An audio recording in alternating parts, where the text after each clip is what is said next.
이 시간 오늘 우리에게 주신 하나님의 말씀을 함께 읽고 나누도록 하겠습니다. 우리에게 주신 말씀은 누가복음 2장 8절에서 20절까지의 말씀입니다. 함께 읽도록 하겠습니다. 그 지역의 목자들이 밤에 밖에서 자기 양떼를 지키더니 주의 사자가 곁에 서고 주의 영광이 그들을 두루 비추매 크게 무서워하는지라. 천사가 이르되 무서워하지 말라. 보라, 내가 온 백성에게 미칠 큰 기쁨의 좋은 소식을 너희에게 전하노라. 오늘 다윗의 동네에 너희를 위하여 구주가 나셨으니 곧 그리스도 주시니라. 너희가 가서 강보에 쌓여 구유에 뉘어 있는 아기를 보리니 이것이 너희에게 표적이니라 하더니 호련히 수많은 천군이 그 천사와 함께 하나님을 찬송하여 이르되 지극히 높은 곳에서는 하나님께 영광이요 땅에서는 하나님이 기뻐하신 사람들 중에 평화로다 하니라. 천사들이 떠나 하늘로 올라가니 목자가 서로 말하되 이제 베들레헴으로 가서 주께서 우리에게 알리신 바 이 이루어진 일을 보자 하고 빨리 가서 마리아와 요셉과 구유에 누인 아기를 찾아서 보고 천사가 자기들에게 이 아기에 대하여 말한 것을 전하니 듣는 자가 다 목자들이 그들에게 말한 것을 놀랍게 여기되 마리아는 이 모든 말을 마음에 새기어 생각하니라. 목자들은 자기들에게 이르던 바와 같이 듣고 본 그 모든 것으로 인하여 하나님께 영광을 돌리고 찬송하며 돌아가니라. 아멘. 함께 말씀을 기대하며 기도하도록 하겠습니다. 전능하신 아버지 하나님, 대강절 세 번째 주일 예배를 주님께 드리고 있습니다. 특별히 오늘 주시는 말씀을 우리 마음 가운데 새기어 기쁨으로 주님을 맞이하는 하나님의 백성들 될 수 있도록 인도하여 주시옵소서. 사람의 생각과 말은 가려주시옵소서. 오직 주님의 음성을 듣는 귀한 시간 될 수 있도록 축복하여 주시옵소서. 예수님의 이름으로 기도드렸사옵나이다. 아멘. 지난 주일에 우리는 기다림이라는 주제로 말씀을 나누었습니다.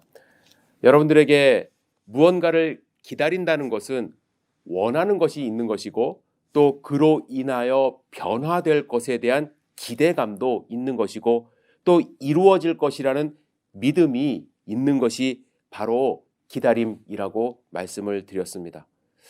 오늘 함께 나눌 말씀은 지난주 말씀과 이어질 수 있는 내용입니다. 왜냐하면 오늘 주제가 기쁨인데 이 기쁨은 기다림이 성취되었을 때 나타나는 현상이기 때문에 그렇습니다. 한국의 국립국어원에서 이제 기쁨을 어떻게 정의했냐면 욕구가 성취되었을 때의 흐뭇하고 흡족한 마음이나 느낌이라고 정의했습니다. 국어적인 의미로도 무언가 자기가 원하는 것이 성취되었을 때 이 느끼는 것이 바로 이 기쁨이라는 것이죠. 여러분, 기뻤을 때를 한번 생각해 보시기 바랍니다. 대부분의 경우는, 거의 모든 경우는 날씨가 좋아도 여러분 좋은 날씨를 기대했기 때문에 그것이 기쁨이 되는 거 아닙니까? 반대로 아무 일도 일어나지 않았는데 막 마음이 기쁘고 들뜨면 오히려 그것이 이상한 현상이 되는 것입니다. 오늘 본문에 보면 천사들이 목자들에게 나타나 이렇게 말을 합니다. 무서워하지 말라. 내가 온 백성에게 미칠 큰 기쁨의 좋은 소식을 너희에게 전하노라. 왜 천사는 목자들에게 큰 기쁨의 소식이라고 이야기를 했을까요? 온 백성이 기다렸던 그 일이 일어났기 때문에 그렇습니다.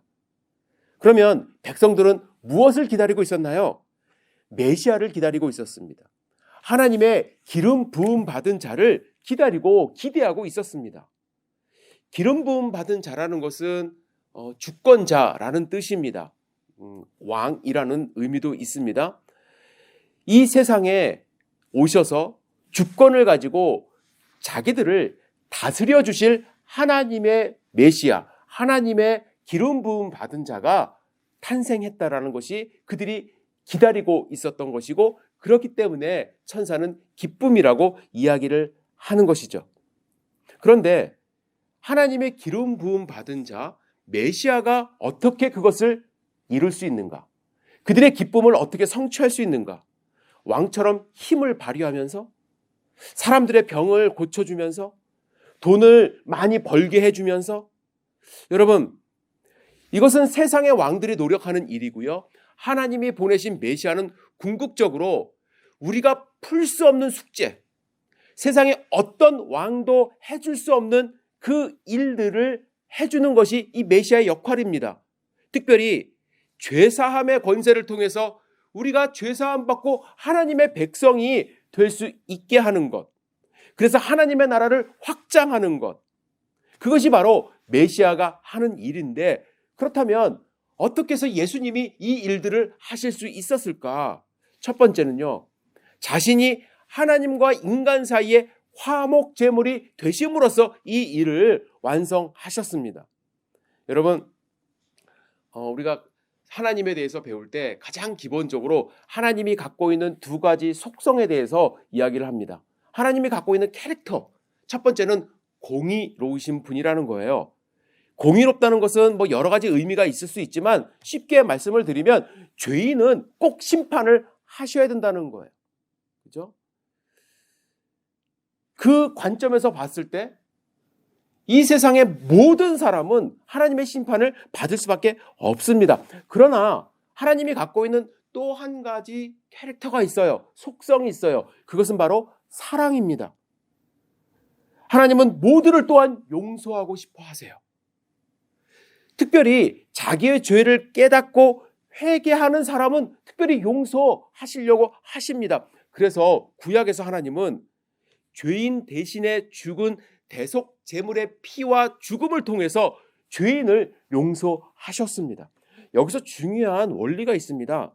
제물이 그냥 피를 흘려 죽어 태워짐 됐기 때문에 하나님이 용서하시는 것이 아니라, 죄인이 진정으로 자기 자신이 회개하는 마음으로 대속 제물에 안수하고 자기가 직접 죽이는 그 모습을 보시는 거예요. 안수를 했다는 것은 그 제물이 내 자신이 됐다는 것이거든요. 나의 죄를 대속했다, 대신 지었다라는 의미가 있는데, 자기가 가지고 온 흠없는 어린 양을 죽인다는 것은 내 자신이 하나님 앞에서 내 죄를 죽이겠다라는 그러한 믿음의 고백이 있는 것입니다. 그 모습을 보시고 하나님이 용서하시는 거예요. 그런데 이러한 제사법, 구약의 제사법에는 한계가 있습니다. 온전히 우리의 죄를 다 없이 하지 못하고요. 그리고 이스라엘 백성이 아닌 사람들은 이 제사법을 알지 못하기 때문에 용서받을 방법이 없었습니다. 그래서 하나님은 이 세상 모두가, 여러분과 저 자신도 용서받을 수 있는 방법을 주신 거예요. 당신의 아들 예수를 화목제물 삼으신 것입니다. 그러면 왜 하필이면 예수님밖에 없는가? 왜냐하면요, 제물에는 두 가지 조건을 만족해야 하는데, 첫 번째는 흠이 없어야 돼요. 흠이 없어야 돼요.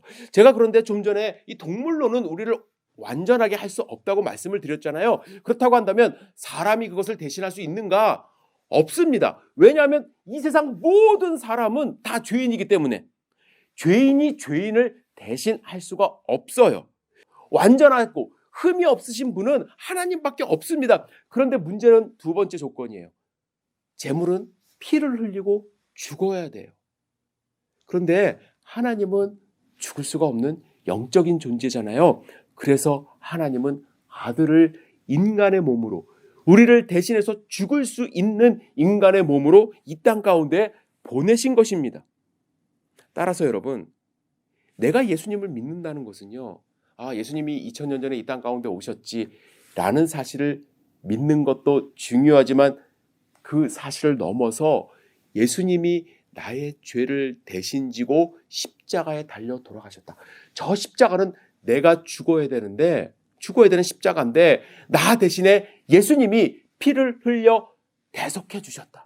내 죄를 사함받기 위한 유일한 대속 제물 되시는 분이 예수님이기 때문에, 그래서 예수님만이 참 메시아, 구세주 되시는 것이죠.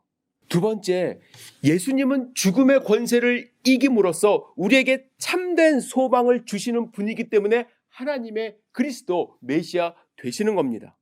여러분, 사람들이 가장 두려워하는 것이 무엇입니까? 죽음입니다.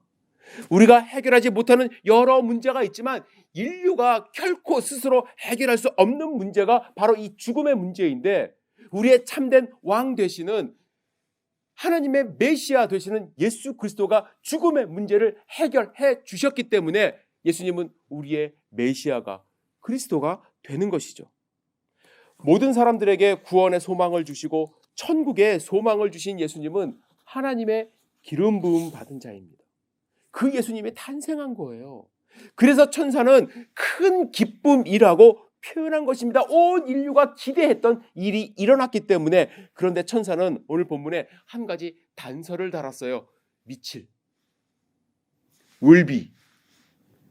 모든 사람에게 기쁜 소식이 아닐 수 있다는 거예요. 이 기쁨의 소식은 완성되지 않았다라는 거예요. 시작된 기쁨이라는 거예요. 그러면 언제 이 기쁨이 완성되는가? 개인적으로 예수님을 받아들일 때. 하나님은 이 기쁨의 소식을 선포하시고 시작하셨지만 그 기쁨을 받아들일 때 그것이 정말로 큰 기쁨이 될 수 있다라고 이야기를 하는 것입니다. 여러분, 이 말씀을 듣는 모든 분들이 예수님의 탄생의 이 소식이 그냥 2000년 전에 있었던 역사적인 사실로만 끝나는 것이 아니라 우리 모두에게 큰 기쁨의 소식이 되기를 주님의 이름으로 축복합니다. 저는 오늘 본문을 묵상하면서 한 가지 의문점이 생겼어요. 왜 천군 천사가 들에 있는 목자들에게 제일 먼저 나타나서 예수님의 탄생 소식을 전했을까라는 의문이에요. 물론 단순하게 생각하면 천군 천사가 나타나서 광채를 발휘하고 또 수많은 천군이 나타나서 하나님을 찬양하려면 넓은 들판이 필요했고 또 밤이어야 하고 또 들판에 밤에 있는 사람들은 목자밖에 없기 때문에 그들에게 나타나셨구나 라는 생각할 수 있습니다. 그런데 이런 생각을 했어요. 내가 진짜 만약에 하나님의 천사라면, 사자라면 과연 누구에게 이 소식을 가장 먼저 전하고 싶었을 것인가? 여러분들 한번 입장을 바꿔놓고 생각해 보세요. 여러분들이 만약에 하나님의 사자라면, 말씀을 메시지를 전하는 사자라면 어떻게 누구에게 이 소식을 가장 먼저 전했을까? 저는 몇 가지 조건을 목자들을 통해서 발견합니다. 첫 번째, 소식을 들을 때 가장 기뻐할 사람을 찾았을 거예요. 10절에 아까 읽었지만 내가 온 백성에게 미칠 큰 기쁨의 소식을 너에게 전한다 이렇게 이야기하지 않습니까? 천사는 온 백성에게 미칠 이 기쁨의 소식을 전하고 있는 중이에요. 그런데 문제는 이 기쁨의 소식이, 큰 기쁨의 소식이 모두에게 기쁨의 소식으로 다가가지 않는다는 거예요.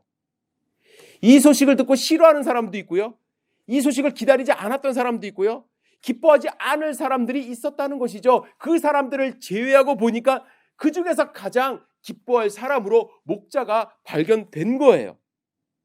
여러분, 왜 목자는 이 소식을 기쁨으로 받아들일 수 있었을까?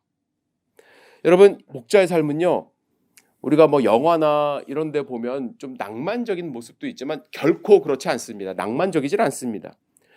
사실 목자의 삶은 인류의 역사와 함께 시작했다고 해도 과언이 아니죠.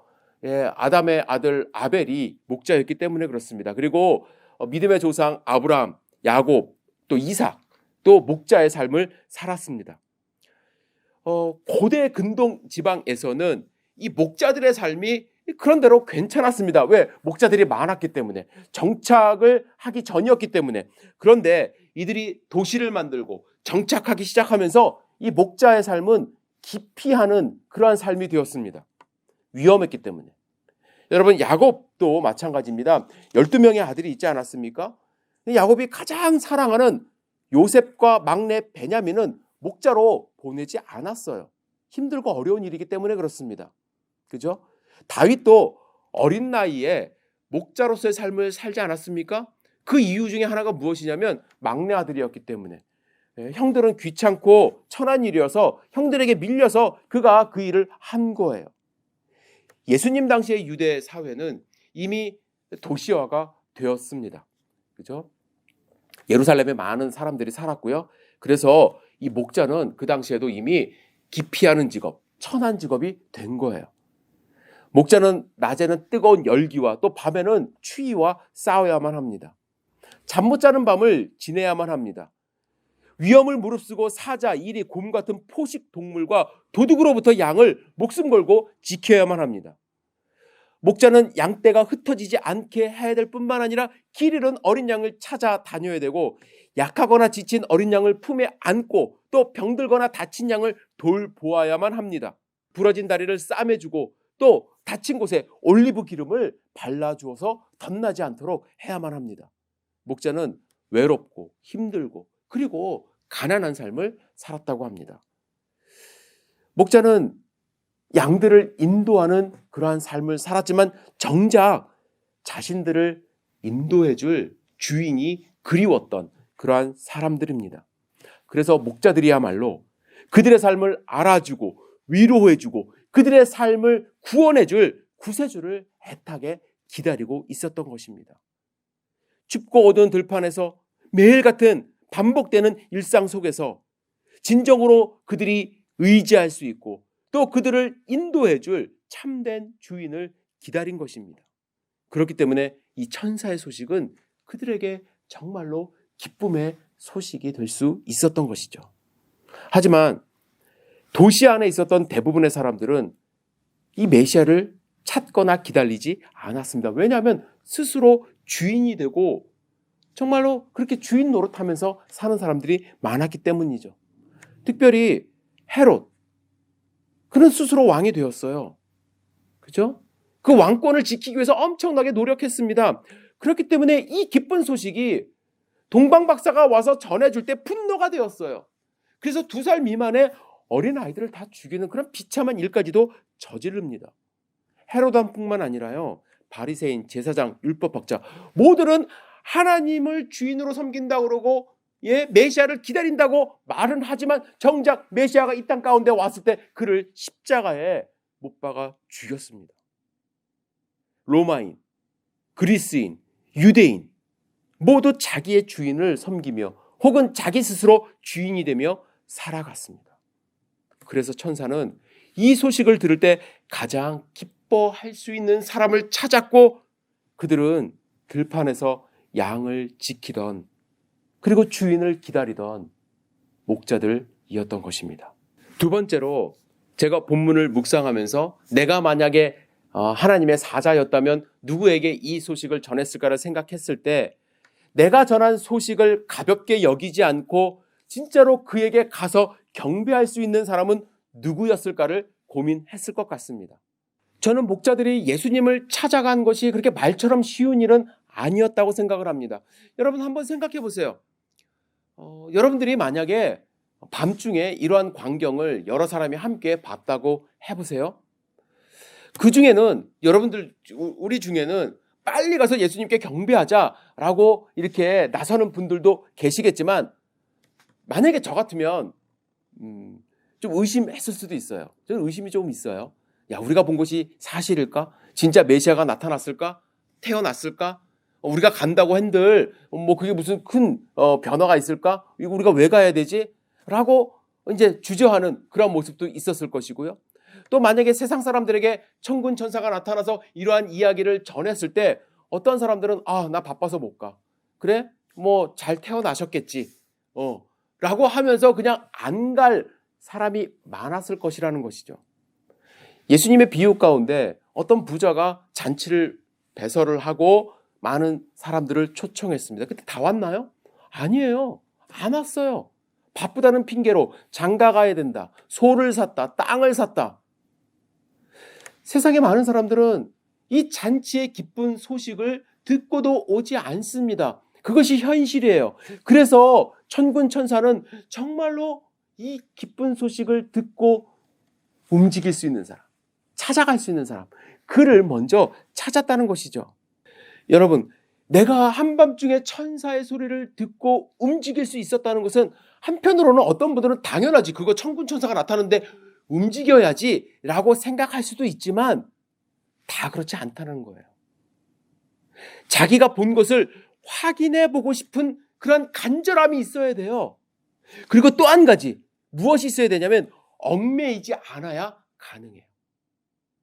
여러분, 예수님의 비유 가운데 이런 비유가 있습니다. 한 사람이 강도를 맞았죠. 선한 사마리아인 이야기예요.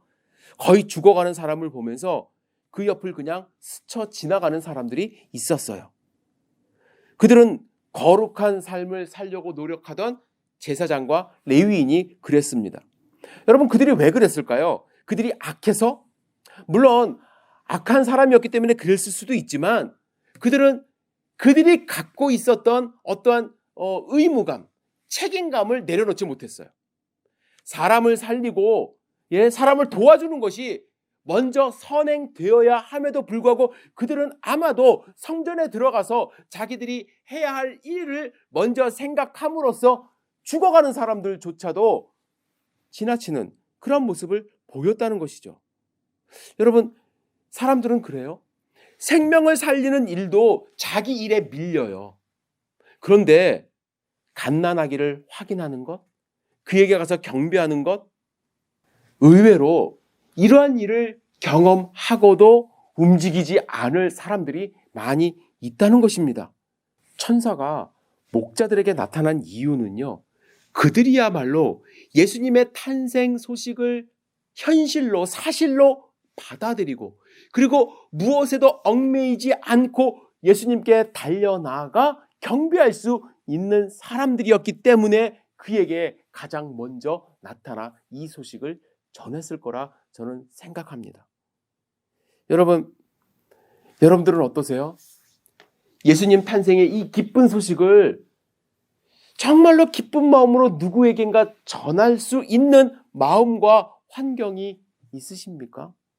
내가 세상 것에 더 얽매여서 그것이 더 중요하다고 생각을 해서 예수님의 탄생을 알지만 그냥 다른 사람들에게 전하지도 못하고 내 자신도 기쁨으로 주님께 달려나와 경배하지 못하는 그런 모습의 삶을 사는 것은 아닌지 내 자신을 한번 돌아보시기를 부탁을 드립니다. 세 번째, 천사들이 목자들에게 나타난 이유를 생각해 보니까 예수님의 상황도 함께 고려했던 것 같습니다. 예수님은 지금 그들을 받아들일 수 있는 상황입니다. 아무리 여러분 목자들이 기쁜 마음으로 가고 싶어도요, 예수님이 그들을 맞이할 수 있는 상황이 아니라면 천사들은 목자들에게 나타나지 않았을 거예요. 만일 예수님이요 왕궁에서 태어났다고 생각해 보세요. 그런데 천사들이 목자들에게 나타나서 너희가 왕궁에 가면 금으로 된 금빛 침대에 비단에 둘러싸인 예수님을 볼 것이다 라고 전하면 어떤 의미가 있나요? 그냥 놀리는 겁니다. 여러분들, 목자들은요 기본적으로 몸에 배어있는 향기가 있습니다. 냄새가 있어요. 여러분들 혹시 경험해 보셨는지 모르겠어요. 저는 어릴 때 그 아버지가 사시던 시골에 명절 때마다 방문을 하면 저희 친척분 중에는 소를 키우는 분이 계세요. 소. 그분은 정말 열심히 소를 키워서 이제 그 사고 팔고 하시는 분인데, 그분의 집에는 기본적으로 배어 있는 목축의 냄새가 있어요. 목축의 냄새. 그런데 사람들은 그거 별로 좋아하지 않습니다. 그죠? 목자들은 기본적으로 몸에 배어 있는 그 냄새가 있기 때문에 일반 가정집에도 잘 들어가지 못한대요. 하물며 만약에 예수님이 왕궁에서 태어났다고 한다면 그들이 들어갈 수 있었을까요? 양떼를 몰고 다니는데 일반 가정집 방으로 참 들어갈 수 있었을까요? 그런데 지금 예수님이 어디에 누워 계시나요? 마구간. 그것도 구유에 누우신 예수님. 이 예수님을 만나기에 누가 최적의 상황인가요? 우리 모두가 최적의 상황이에요. 아무나 갈 수 있어요, 그곳은. 그죠? 특별히 목자라 할지라도. 목자는 자기들이 만약에 왕궁에 태어나신 메시아다 그러면 못 갔을 상황이지만 말 구유에 누우신 예수님이라 했을 때 얼마나 기뻤을까요? 우리가 만날 수 있다, 우리가 경배할 수 있다, 그 사실을 믿고 달려나간 것입니다. 천사는 오늘 본문에 표적이라는 표현을 썼어요. 표적. 목자들에게 표적이라는 것은 무엇입니까? 예수님이 목자들에게 구주라는 표시라는 뜻이 있어요. 여러분, 왕궁에서 태어난 왕자들이 그동안 역사 속에서 많이 있었습니다. 하지만 그들에게 진정한 구주가 되지 못했어요. 그들과 너무나도 괴리감이 컸기 때문에. 들판에서 양들과 함께 있는 그들에게 진정한 구주가 될 수 있는 것은 낮고 낮은 곳에 누워 계시는 예수님이고 구유에 누워 계시는 그분이 바로 그들의 구세주가 될 수 있는, 그들이 진짜 만날 수 있는, 그들이 정말로 경배할 수 있는 메시아라는 것을 이야기하고 있는 것입니다. 저는 오늘 본문 말씀을 묵상하면서 제 자신을 돌아봅니다. 나는 지금 예수님을 믿고 있고 예수님을 구세주로 섬기고 증거하는 삶을 산다고 하는데 과연 나의 삶이 천사가 가장 먼저 전하고 싶은 그 기쁨의 소식을 전하고 싶은 사람으로 발탁될 수 있을까? 여러분, 천사가 원하는 사람은 어떤 사람이라고요? 기쁨으로 주인으로 모시고 달려나갈 수 있는 사람, 모든 것을 내려놓고 경배할 수 있는 사람. 여러분 잘 생각해 보세요.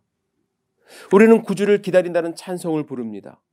예수님을 구세주로 영접했다고 말을 합니다. 오 주여라고 기도합니다. 내려놓는 삶을 살라고 훈련 받습니다. 말씀 묵상하며 살아갑니다. 그러나 예수님이 진정으로 나의 주인 되시고 기쁨으로 맨발로 주님께 달려나갈 수 있고, 그래서 천군 천사가 가장 먼저 와서 기쁨의 소식을 전할 수 있는 그러한 삶을 살고 있는지. 예수님은 이 세상 모든 사람들이 올 수 있도록 마구간에서 태어나셨어요. 아마 예수님이 아까도 말씀드렸듯이 왕궁에서 태어나셨다면 목자들은 예수님을 만날 수도 없었을 거예요. 반대로 예수님이 구유에 누이신 이유는 여러분과 제가 이 세상 모든 사람들이 죄인이라 할지라도 그에게 달려나가 경배하고 구세주로 영접할 수 있도록 하기 위한 하나님의 섭리이고 하나님의 배려입니다. 여러분, 만약에 천군 천사가 여러분들에게 가장 먼저 이 기쁨의 소식을 전했을 때 여러분들은 어떻게 반응하시겠습니까? 지금 하시던 모든 일을 내려놓고 주님께 달려나가 경배할 수 있습니까? 그렇다면 지금 이 소식 여러분들이 알고 있습니다. 그래서 여러분들이 하셔야 될 일이 있습니다. 예수님을 증거하는 일입니다. 저는 여러분들과 일주일 동안 예수님을 믿지 않는 단 한 분을 위해서 기도하며 성탄절을 기다렸으면 좋겠습니다.